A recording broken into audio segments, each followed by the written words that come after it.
व्यवस्थापन गरिदिनु हुन आफ्ना सवारी साधनहरूलाई व्यवस्थापन गरिदिनु हुन भनी म सादर अनुरोध गर्दछु।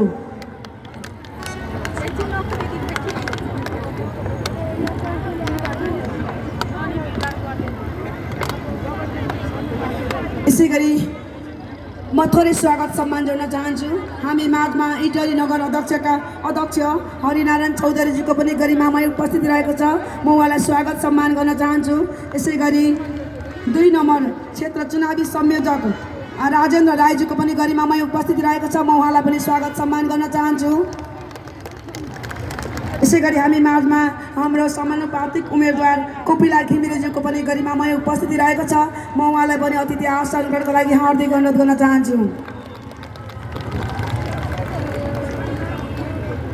यसैगरी हामी माझमा हुनुहुन्छ अगुवा श्रमदाता दानबहादुर घिमिरेज्यू, उहाँलाई पनि म अतिथि आसन ग्रहणको लागि हार्दिक अनुरोध गर्न चाहन्छु।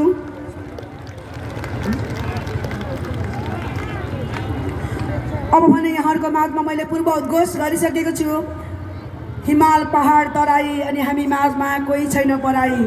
हामी सबै नेपालीहरूलाई एउटै सूत्रमा बाँध्ने भनेको हाम्रो नेपालको राष्ट्रगीत। सम्पूर्ण महानुभावलाई राष्ट्रगीत प्रति सम्मान जनाइदिनु हुन म हार्दिक अनुरोध गर्दै प्राविधिक मित्रलाई राष्ट्रगानको धुन बजाइदिनु हुन म सादर अनुरोध गर्दछु।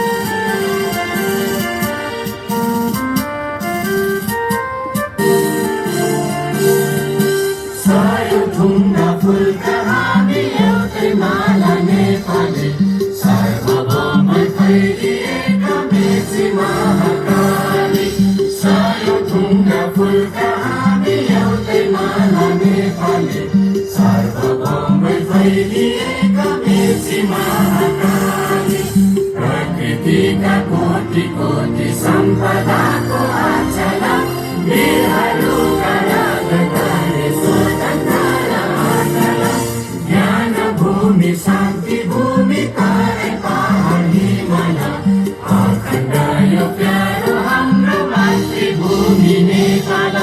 बहुजाति भाषा धर्म संस्कृति छन् विशाल अग्रगामी राष्ट्र हाम्रो जय जय नेपाल।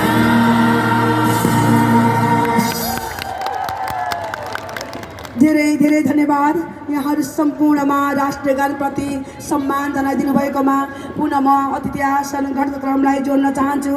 मैले पूर्व उद्घोष गरिसकेको थिएँ। हाम्रा पार्टीका केन्द्रीय प्रवक्ता सत्य घलेज्यूको गरिमामय उपस्थिति रहेको छ। म उहाँलाई पनि अतिथि आसन ग्रहणको लागि हार्दिक अनुरोध गर्न चाहन्छु।